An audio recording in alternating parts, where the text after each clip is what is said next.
আজ আমি আপনাদের খেদমতে হুজুর কুতুবুল আউলিয়া বানিয়ে জামিয়া শাহেনশাহ শ্রীকোট হজরতে কিবলা শাহ সুফি আল্লামা হাফেজ কারি সৈয়দ আহমদ শাহ শ্রীকোটি আল কাদেরি রহমতুল্লাহ আলাইহির জীবন কর্ম ও করামতের উপর আলোচনা করার ইচ্ছা পোষণ করেছি। সেই লক্ষ্যে পবিত্র কালামুল্লাহ শরীফের 11তম পারার সূরা ইউনূস শরীফ থেকে 63 এবং 64 নম্বর আয়াত দুটি তেলাওয়াত করেছি। এই মহান ওলি, ওনার অবদান এবং ওনার যে খেদমাত, এগুলো আলোচনার মাধ্যমে আসলে যারা ঈমানদার তাদের কলব আলোকিত হবে, তাদের কলব জাগরিত হবে। যেই অসামান্য খেদমত তিনি করে গেছেন, আল্লাহ পাক সুবহানাহু ওয়া তাআলা এমন দয়া করেছেন ওনার উপর যে উনি ওনার জীবদ্দশায় উনি সারাটা জীবন একদিকে ইসলামের খেদমত করেছেন, অপরদিকে দিন ধর্মের খেদমতের পাশাপাশি শরীয়ত তরিকতের খেদমত করেছেন। এবং তিনি যেখানে গিয়েছেন সেখানে মসজিদ মাদ্রাসা প্রতিষ্ঠা করে কিয়ামত পর্যন্ত আনেওয়ালা নসল যারা আছে তারা যাতে সুশিক্ষায় শিক্ষিত হতে পারে সেই ব্যবস্থা তিনি করে গেছেন।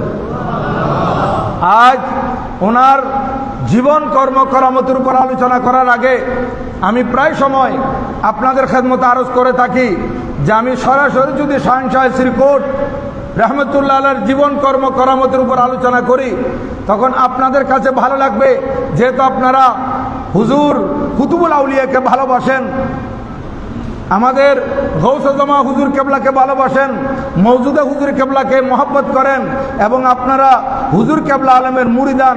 এই জন্য আপনাদের কাছে খুব ভালো লাগবে, যতই ওনাদের আলোচনা করি ততই আপনাদের অন্তর জুড়াবে। কিন্তু আমার ওয়াজ যেহেতু লাইভ হচ্ছে, কিছু আমাদের বিরোধী বাতিলপন্থী কিছু আছে, তারা বলবে যে তারা শুধু তাদের পীরের তারিফ করে, এগুলা কি কোরআন শরীফে আছে, হাদিস শরীফে আছে, এরকম বলতে পারে। এই জন্য আমি প্রথমে কিছু কোরআন ও হাদিস থেকে আলোচনা করে তারপর শাহেনশাহ শ্রীকোটের আলোচনায় আসতেছি। পবিত্র কোরআনুল কারীমে আল্লাহ সুবহানাহু ওয়া তাআলা যেখানে ঈমানের আলোচনা করেছেন, নামাজ, রোজা, হজ, যাকাত এবং মানুষের জীবনের প্রতিটা ক্ষেত্র নিয়ে আলোচনা করেছেন, মানুষের ইহকাল এবং পরকালীন সব কিছুর আলোচনা হয়েছে। এবং যে কোরআন শরীফে তিবিয়ানাল লিকুল্লি শাই, প্রত্যেক কিছুর আলোচনা আছে, সেই কোরআনুল কারীমে আল্লাহ সুবহানাহু ওয়া তাআলা আল্লাহ তাআলার মনোনীত আউলিয়া কেরামের আলোচনা করেছেন। কোরআনুল কারীমে একটি দুটি জায়গায় নয়, সূরা আলে ইমরান দেখেন সেখানে আল্লাহর ওলির আলোচনা আছে, সূরা ইউনূস দেখেন সেখানে আল্লাহর ওলির আলোচনা আছে, সূরাতুল কাহফ দেখেন সেখানে আল্লাহর ওলির আলোচনা আছে, সূরা মরিয়ম দেখেন সেখানে আল্লাহর ওলির আলোচনা আছে, সূরা নমল দেখেন সেখানে আল্লাহর ওলির আলোচনা আছে, সূরা বুরুজ দেখেন সেখানে আল্লাহর ওলির আলোচনা আছে। এইভাবে কোরআন শরীফের বহু সূরার মধ্যে আল্লাহ সুবহানাহু ওয়া তাআলা আল্লাহর প্রিয় বান্দা আউলিয়া কেরামের আলোচনা করেছেন এবং ওনাদের জীবন, ওনাদের দুনিয়াতে আসা সেটা আলোচনা করেছেন, ওনাদের রিয়াজে সাজানোর আলোচনা করেছেন, ওনাদের সান্নিধ্যে যাওয়ার আলোচনা করেছেন এবং সাথে সাথে ওনাদের কারামাতের আলোচনা করেছেন কোরআন শরীফে। তাহলে কি বোঝা গেল? আল্লাহ সুবহানাহু ওয়া তাআলা যখন পবিত্র কালামুল্লাহ শরীফে আল্লাহর ওলিগণের আলোচনা করেছেন, তাহলে আমরা এটাই বুঝতে পারলাম আল্লাহ তাআলার প্রিয় বান্দা আউলিয়া ইকরামের আলোচনা করা এটা আল্লাহ সুবহানাহু ওয়া তাআলার সুন্নাত। আমি এটা আপনাদের খেদমতে প্রায় বলে থাকি। আবার হাদিস শরীফের যদি আমরা দেখি, একেবারে সহিহ বুখারী শরীফ থেকে শুরু করে সাহাহ সিত্তার 6টি হাদিসের কিতাব এবং আরও অসংখ্য হাদিসের কিতাব, এগুলো যদি দেখি আমরা, সেখানেও আল্লাহর প্রিয় মাহবুব সাল্লাল্লাহু আলাইহি ওয়াসাল্লাম নবুয়তের জবানিতে আল্লাহ তাআলার ওলিগণের আলোচনা করেছেন। তো নবীজির নবুয়তের জবানে আল্লাহ তাআলার ওলিগণের আলোচনা যখন এসেছে, তাহলে বুঝা গেল অপরদিকে আল্লাহ তাআলার ওলিগণের আলোচনা করা আমাদের প্রিয় নবীজির সুন্নাত। দেখেন কোরআন শরীফের আলোচনা, এগুলো তো দীর্ঘ আলোচনা। তৃতীয় পারায়, 11তম পারায়, 15তম পারায়, 16তম পারায়, 19তম পারায় এবং 30তম পারায় ওলিগণের আলোচনা আছে। এগুলো আমি প্রায় সময় আপনাদের খেদমতে আলোচনা করেছি। আবার আমরা যদি হাদিস শরীফে দেখি, হাদিস শরীফের মধ্যে বুখারী শরীফ, মুসলিম শরীফ, মুয়াত্তা ইমাম মালিক সহ শুআবুল ঈমান বাইহাকির এবং মেশকাত শরীফও বহু আউলিয়া কেরামের আলোচনার কথা এসেছে এবং সমষ্টিগতভাবে যে আল্লাহর ওলিগণকে আল্লাহ পাক ভালোবাসেন। ওনারা ইবাদত, বন্দেগী, রিয়াজত, সাধনা এগুলো করতে করতে আল্লাহ সুবহানাহু ওয়া তাআলাকে যখন রাজি করেন, তখন আল্লাহ সুবহানাহু ওয়া তাআলা হযরত সৈয়দনা জিবরিল আলাইহিস সালামকে ডাক দেয়। ইজা আহাব্বাল্লাহুল আবদা, এই হাদিস কানা সহিহ বুখারী শরীফে আছে। আমি ডকুমেন্ট হিসেবে যেহেতু আপনাদের সামনে উপস্থাপন করতেছি, লাইভ হচ্ছে, এই জন্য সহিহ বুখারী শরীফের এটা কত নম্বর হাদিস সেটাও বলে দিচ্ছি। এটা হচ্ছে 3037 নম্বর হাদিস বুখারী শরীফের। আবার এটা মুসলিম শরীফে আছে, মুসলিম শরীফের মধ্যে 2637 নম্বর হাদিস। আবার মুয়াত্তা ইমাম মালিকের মধ্যে এসেছে হাদিস খানা, সেখানে 1710 নম্বর হাদিস। এই হাদিস হযরত সৈয়দনা কসিরুর রওয়ায়া আমির আসহাবে সোফা বাগবান রসালতের খুশনুমা গোলাপ হযরত সৈয়দনা আবু হুরায়রা আব্দুর রহমান রাদিয়াল্লাহু তাআলা আনহু বর্ণনা করতেছেন। আন আবি হুরায়রা তানি নবী সাল্লাল্লাহু আলাইহি ওয়াসাল্লাম قال ইজা আহাব্বাল্লাহুল আবদা নাদা জিবরিলা ইন্নাল্লাহা ইউহিব্বু ফুলানান ফাআহবিবহু ফায়ুহিব্বুহু জিবরিলু ফানাদা জিবরিলু ফি আহলিস সামায়ে ইন্নাল্লাহা ইউহিব্বু ফুলানান ফাহিব্বুহু ফায়ুহিব্বুহু আহলুস সামা সুম্মা ইউদাউ লাহুল কবুল ফিল আরদ আও কামা ক্বালা নবী আলাইহিস সালাতু ওয়াস সালাম। আল্লাহর নবী ইরশাদ করেন, কোন বান্দাকে, আল্লাহর বিশেষ বান্দা যারা ইবাদত, বন্দেগী, রিয়াজত, সাধনা এর মাধ্যমে আল্লাহকে রাজি করেছেন, যে বান্দার উপর আল্লাহ পাক সন্তুষ্ট হয়ে গেছেন, তখন আল্লাহ সুবহানাহু ওয়া তাআলা হযরত জিবরিল আলাইহিস সালামকে আহ্বান করেন, এই জিবরিল, আমি জমিনের ওই বান্দাকে ভালোবাসি, সুতরাং তুমি জিবরিলও ভালোবাসো। আমি যেহেতু ভালোবাসি, সুতরাং তুমিও ভালোবাসো। ইয়া রাসূলুল্লাহ সাল্লাল্লাহু আলাইহি ওয়াসাল্লাম, ইয়া গোসলান দস্তকে, আমি যখন ভালোবাসি, সুতরাং তুমিও ভালোবাসো। হযরতে জিবরিল আলাইহিস সালাম ওই বান্দাকে ভালোবাসেন। আর জিবরিল আলাইহিস সালাম ওই বান্দাকে ভালোবাসার পর উনি এই ভালোবাসা নিজের কলবের মধ্যে রেখে দেন না, নুরানি কলবে, উনি আসমানবাসীদের মধ্যে এটা এলান করে দেয়। এই আসমানবাসীরা আল্লাহ সুবহানাহু ওয়া তাআলা জমিনের ওই বান্দাকে ভালোবাসেন, আমাকেও নির্দেশ দিয়েছেন ভালোবাসার, আমি ওই বান্দাকে ভালোবাসতেছি, এই আসমানবাসী তোমরাও ভালোবাসো। আসমানবাসীদের কাছে এই এলান করার পর আসমানবাসীরও ভালোবাসতে লাগলো ওই বান্দাকে। তারপর জমিনবাসীর কলবের মধ্যে ওই বান্দার ভালোবাসা সৃষ্টি করে দেওয়া হয়। আজকে হুজুর শাহীন শাহ শ্রীকুট রাদিয়াল্লাহু তাআলা আনহুর নাম শুনলে আমরা শ্রদ্ধার সাথে স্মরণ করি, আমরা শ্রদ্ধা করি। কেন? এই ভালোবাসাটা আমাদের কাছে আল্লাহ তাআলার পক্ষ থেকে শাহীন শাহ শ্রীকুটের জন্য আমাদের অন্তরে বসিয়ে দেওয়া হয়েছে, সেই জন্য আমরা ভালোবাসি। দেখেন আল্লাহর ওলিগণকে যে আমরা ভালোবাসি, শাহীন শাহ বগদাদকে ভালোবাসি, খাজা গরিবে নওয়াজকে মহব্বত করি, হযরতে সৈয়দনা মুজাদ্দিদ আল-ফেসানি রাদিয়াল্লাহু তাআলা আনহুকে আমরা ভালোবাসি, এইভাবে হযরতে সৈয়দনা ইমাম নকশবন্দি রহমতুল্লাহ আলাইহিকে ভালোবাসি, এইভাবে আমাদের যত আউলিয়া কেরাম আছেন ওনাদেরকে যে ভালোবাসি, এটা আমাদের কলবের মধ্যে হযরতে জিবরিল আলাইহিস সালামের মাধ্যমে আল্লাহ পাক বসায় দিয়েছে। এই জন্য জিবরিল আলাইহিস সালাম এখানে পৌঁছে দিয়েছেন, আমরা ওনাদেরকে ভালোবাসি। আপনার আরেকখানা হাদিস, এটা মেশকাত শরীফের মধ্যে, এটা 426 পৃষ্ঠায় আছে এবং হাদিস শরীফ নম্বর হচ্ছে 5012 এবং এই হাদিসখানা নসাই শরীফের মধ্যে এসেছে। নসাই শরীফের মধ্যে 11236 নম্বর হাদিস। আবার এটা আবু দাউদ শরীফের মধ্যে আসছে, আবু দাউদ শরীফের এটা 3527 নম্বর হাদিস। এখানে হযরত সৈয়দনা ইসলামী জগতের দ্বিতীয় খলিফা আমিরুল মুমিনিন হযরত উমর ইবনুল খাত্তাব রাদিয়াল্লাহু তাআলা আনহু এই হাদিস কানা বর্ণনা করেছেন যে আল্লাহর পেয়ারা মাহবুব সাল্লাল্লাহু আলাইহি ওয়াসাল্লাম ইরশাদ করেছেন, ইন্না মিন ইবাদিল্লাহি লাউনাসান, আল্লাহর বান্দাদের মধ্যে কিছু বিশেষ বান্দা আছে, তাদেরকে আল্লাহ সুবহানাহু ওয়া তাআলা দুনিয়া আখিরাতে এমন সম্মানিত করেন, মাহুম বিআম্বিয়া ওয়ালা শুহাদা, ওনারা নবীও নন শহীদও নন। দেখেন, নবীগণ যাদেরকে আল্লাহ পাক নির্বাচিত করেছেন নবুয়ত দেওয়ার জন্য, রসুলগণ যাদেরকে নির্বাচিত করেছেন রেসালতের দায়িত্ব দেওয়ার জন্য, এরকম ব্যক্তিও নন। এবং যারা ইসলামের পতাকা উড্ডীন করার জন্য, লাই কলমাতুল হকের জন্য যুদ্ধের ময়দানে গিয়ে কাফেরদের তলবারের আঘাতে, নেজা বল্লমের বন্দুকের আঘাতে শাহাদত বরণ করে নিজের জীবন ইসলামের জন্য উৎসর্গ করেছেন, এরকমও নয়। এরা মাহুম বিআম্বিয়া ওয়ালা শুহাদা ইউকবিতুহুমুল আম্বিয়াউ ওয়া শুহাদাউ ইয়াউমাল কিয়ামাতে বিমাকানিহিম মিনাল্লাহ। হাশরের ময়দানে এই বান্দাদেরকে এমন সম্মানিত করা হবে, এই সম্মান দেখে নবীগণ শহীদগণ ঈর্ষান্বিত হবেন। দেখেন, এটা হাদিস শরীফ, সহিহ হাদিস। নবীগণ শহীদগণ ঈর্ষান্বিত হবেন, কিরে আমরা তো নবী রসুল। শহীদগণ বলবেন আমরা তো ইসলামের জন্য নিজের জীবন দিয়ে দিয়েছি, কিন্তু এরা কারা এত সম্মানিত?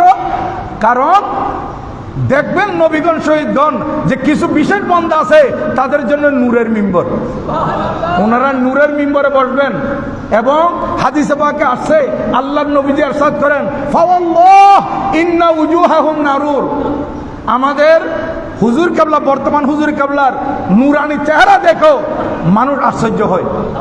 দেখেন, আমার হুজুর কেবলা আলমকে আমাদের দেশের অনেক চামড়া ফর্সা, অনেক সুন্দর লোক, ওনারা হুজুর কেবলার আশেপাশে বসলো, সেখানে আমার হুজুর কেবলাকে আলিদাভাবে দেখা যায়। এটা নূরের চমক।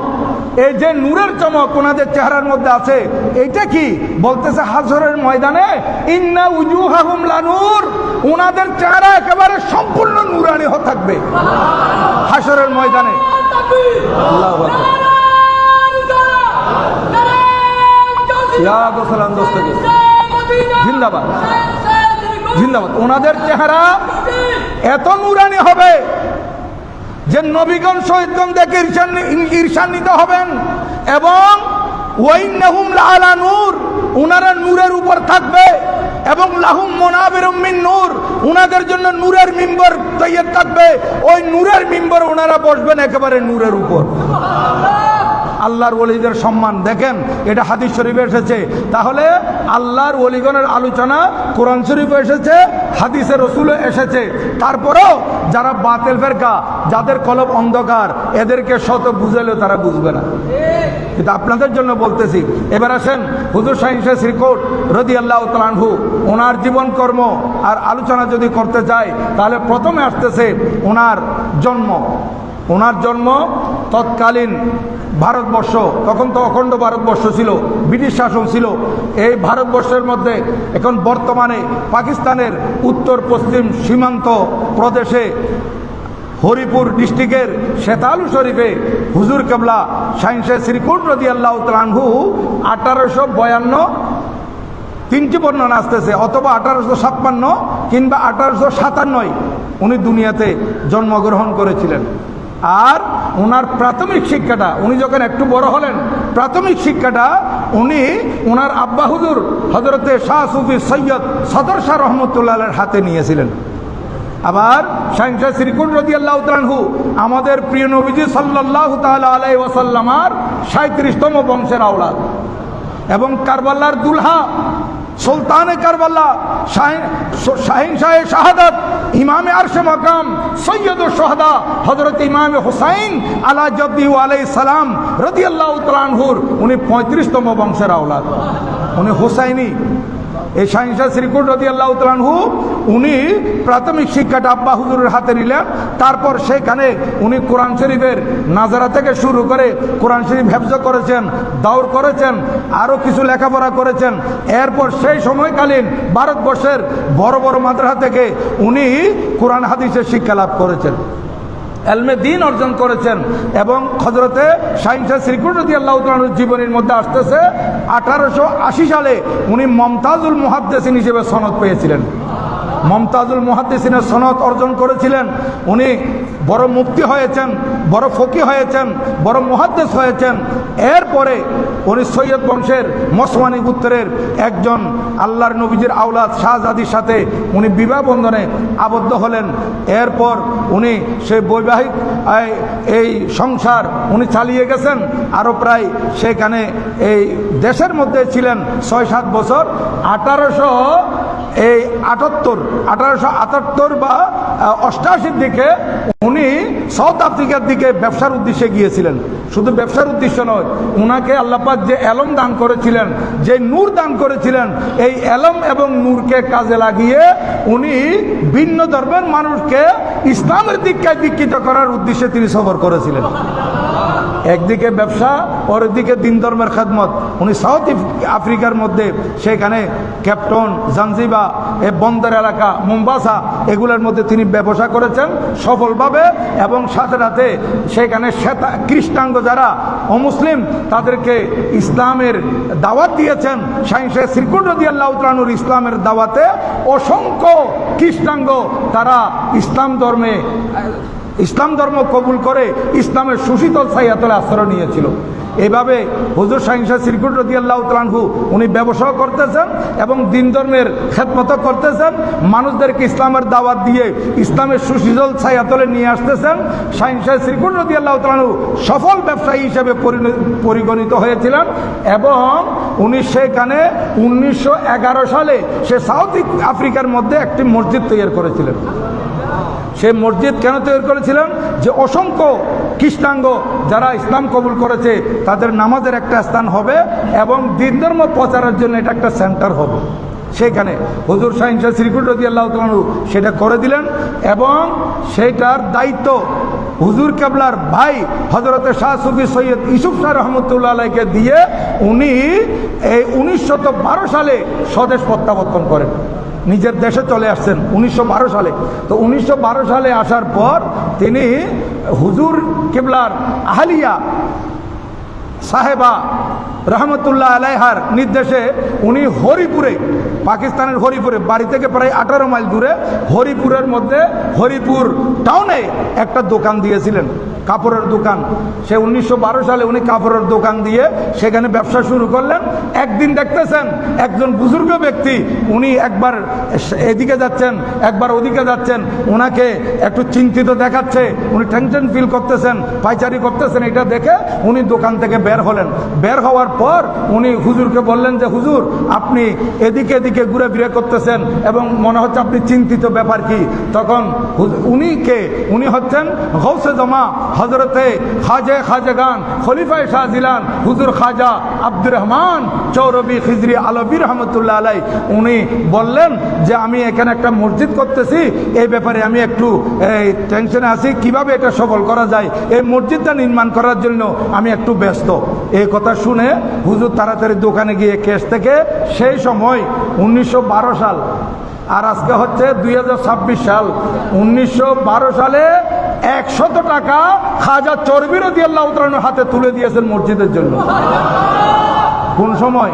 যে সময় চালের কেজি 1 আনা দিয়ে কয়েক কেজি পাওয়া যেত। 1 আনায় 5-10 টাকা দিয়ে একটা গরু কিনলে, কোরবানির গরু, এটা দেখতে আসতো মানুষ। এটা আরো অনেক পরেও, এটা প্রায় 1940-50-এর দিকেও এইরকম। যে সময় এত সস্তা ছিল, টাকার এত মূল্য ছিল, সেই সময় উনি 100 টাকা দিয়েছিলেন খাজা চরবি রহমতুল্লাহ আলাইহির হাতে। আর এই টাকা পেয়ে খাজা চরবি রহমতুল্লাহ আলাইহি শাইখ শ্রীকুটের দিকে ফেরাসতের দৃষ্টিতে দেখলেন, বেলায়েতের দৃষ্টিতে যখন দেখলেন, তখন দেখলেন এই ব্যক্তির আমার প্রয়োজন আছে, ওনার দ্বারা দিন ধর্ম শরীয়ত তরিকাতের খেদমত হবে। তখন খাজা চরবি রহমতুল্লাহ আলাইহি বললেন এটা আপনার দোকান, আপনি এখানে কি করেন? বলে হুজুর আমি এখানে দোকান করি, এটা আমার দোকান। বলে এটা আমার। খাজা চরবি রহমতুল্লাহ আলাইহি বলতেছেন আমার যত মুরিদান আছে আমি মুরিদানদেরকে বলবো এই হরিপুরের বাজারে আমার একটা দোকান আছে, যে সেখান থেকে তোমরা কাপড় ক্রয় করি। চরবি রহমতুল্লাহ আলাইহি শাইখ শ্রীকুটের দোকানকে নিজের দোকান বললেন। কি মানে? অর্থাৎ শুধু দোকান আমার নয়, আপনিও আমার, আপনি আমার কাছে চলে আসবেন। এরপরে কিছুদিনের মধ্যে সেই 1912 অথবা 1913 শুরুতে হজরতে শাহিন শাহ শ্রীকুট রাদিয়াল্লাহু তাআলা আনহু হজরতে খাজা চরবি রাদিয়াল্লাহু তাআলা আনহুর হাতে বায়াত গ্রহণ করেছেন। বায়াত গ্রহণ করার পর ইনি খাজা চরবি রহমতুল্লাহ আলাইহির দরবারে আসা যাওয়া করতেছেন, খেদমত করতেছেন, সেখানে লঙ্গরখানার জন্য কিছু লাকড়ির ব্যবস্থা করতেছেন, এগুলো সব করে খেদমত করে যাচ্ছেন। খেদমত আমাদেরকে এগুলো শিক্ষা দিয়েছেন যে আমি এত বড় একজন আলেম, এত বড় একজন জগৎ বিখ্যাত ফকি, আমি এত বড় একজন আল্লাহর ওলি, তারপরে আমি পীর ও মুর্শিদের খেদমতে অবহেলা করি নাই। তাহলে আমাদেরকে কি শিক্ষা দিচ্ছেন? যে আমরা যাতে শাহিন শাহ শ্রীকুটের দরবারের খেদমত যথাযথ করতে পারি। এখানে খাজা চরবি রহমতুল্লাহ আলাই দেখতেছেন যে উনি খেদমত করে যাচ্ছেন। এই মাঝখানে এই লাহোরের দিল্লি জামে মসজিদ যেরকম লাহোরের মধ্যে একটা কেন্দ্রীয় মসজিদ আছে, সেই নকশা, সেই মসজিদের খতিব সাহেবের ইন্তেকাল হয়। এখন খতিব নিয়োগ করা হবে, খাজা হুজুর শ্রীকুটি রাদিয়াল্লাহু তাআলা আনহু সেখানে প্রার্থী হলেন। প্রার্থী হওয়ার পর খাজা চরবি রহমতুল্লাহের কাছে দোয়ার জন্য আসলেন। খাজা চরবি রহমতুল্লাহ দেখলেন উনি যদি মসজিদের খেতাবতের দায়িত্বে লেগে যায়, কিন্তু সেখানে মসজিদের খেদমত হবে, ওনার দ্বারা যে পৃথিবীব্যাপী একটা বড় খেদমত ব্যাপার আছে, পৃথিবীব্যাপী কোথায় রেঙ্গুনে খেদমত করবেন, চট্টগ্রামে আসবেন, বাংলাদেশে খেদমত চলবে, ইন্ডিয়ার মধ্যে খেদমত চলবে, এটা তার হবে না। তখন তিনি বললেন না, আপনি সেখানে ইন্টারভিউতে যাবেন না, অনুমতি দেন নাই। বলছে আপনার অন্য কাজ আছে, আপনার দ্বারা আরও অন্য কাজ করতে হবে, এই খেদমতে আপনি যাবেন না। পরবর্তীতে বলেছিলেন যে আমি দেখেছি যে উনি যে খতিব সাহেব মারা গিয়েছিলেন উনার একজন যোগ্য সন্তান আছে, উনিও প্রার্থী হয়েছেন, আপনি যদি যান তাহলে ওনার সন্তান তার খতিব হতে পারবে না। দেখেন হকদারের হক কিভাবে দিয়েছেন। আর এদিকে খাজা চরবি রহমতুল্লাহ দেখতেছেন শাহিন শাহ শ্রীকুট রাদিয়াল্লাহু তাআলা আনহুর মাধ্যমে পুরা এই বিশ্বের মধ্যে একটা খেদমত আঞ্জাম দিতে হবে। এভাবে চলতে চলতে 1913, 14, 15, 1920 এসে গেল। 1920-এর মধ্যে খাজা চরবি রহমতুল্লাহ উনি নির্দেশ দিলেন আমার শাহিন শাহ শ্রীকুট রাদিয়াল্লাহু তাআলা আনহুকে তৎকালীন বৌদ্ধ শাসিত দেশ যেটা বর্তমান মায়ানমার, বার্মা, এর বার্মার রেঙ্গুন শহরে আসার জন্য এই নিজের পীরের নির্দেশে উনি রেঙ্গুন এসেছিলেন। বার্মার মধ্যে মায়ানমারের এই রেঙ্গুনে আইসা উনি প্রথমে মৌলানা সুলতানের মাদ্রাসায় উনি শিক্ষকতার দায়িত্ব নিয়েছিলেন।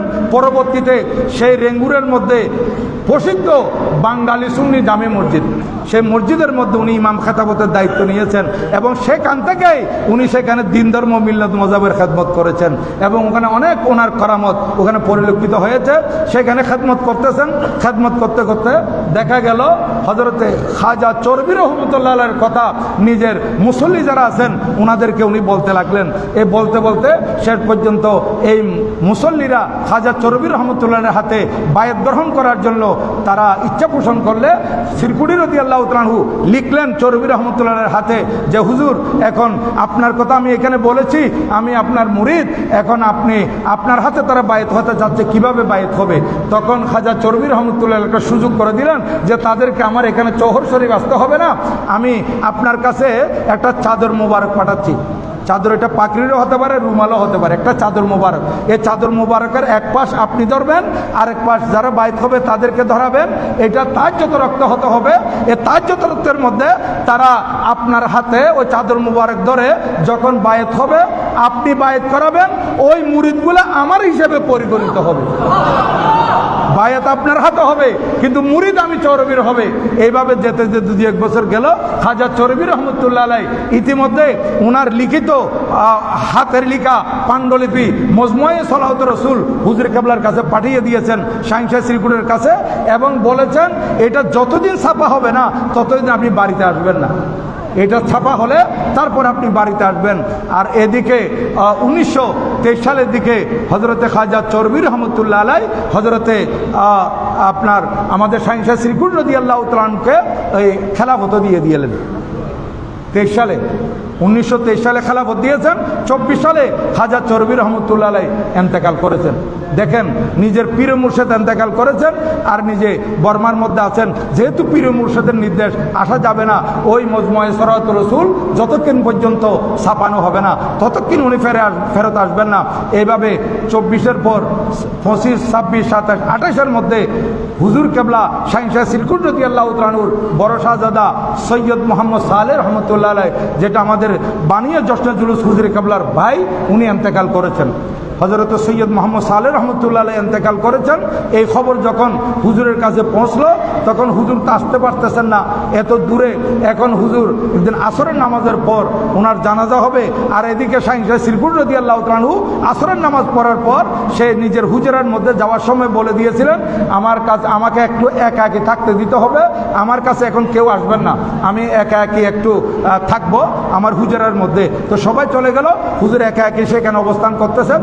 নিজের সন্তান ইন্তেকাল করেছেন, অন্তরের মধ্যে ব্যথা আছে, আর এদিকে সন্তানের জানাজা হচ্ছে। আর শাহিন শাহ সিরকুট রাদিয়াল্লাহু তাআলা আনহু বর্মার বাঙালি জামে মসজিদের হুজরায় বসা, আর ওদিকে যেখানে জানাজা হচ্ছিল পাকিস্তানের সিরকুট শরীফে, সেখানে যারা জানাজায় উপস্থিত হয়েছিল তারা দেখেছিল শাহিন শাহ সিরকুট সেখানেও জানাজায় উপস্থিত আছে, এখানে কামরার মধ্যে, আর ওদিকে দেখেন জানাজায়। এটা প্রমাণ হলো কেমনে, যে হুজুরের আহলিয়া বিবি মুবারকা উনি চিঠি লিখেছিলেন যে আপনি জানাজায় আসছেন, ঘরে আসলেন না কেন? তো উনি তো জানাজায় রুহানিভাবে গেছেন, কিন্তু উনি তো ছিলেন কোথায়? রেঙ্গুনের মধ্যে হুজুর শাহিন শাহ সিরকুট রাদিয়াল্লাহু তাআলা আনহু। এইভাবে 1933 সালে মজমুয়ে সলাওয়াতুর রাসূল ছাপানো হলো। মজমুয়ে সলাওয়াতুর রাসূল যখন ছাপা কমপ্লিট হলো তখন হুজুর বাড়িতে আসবেন।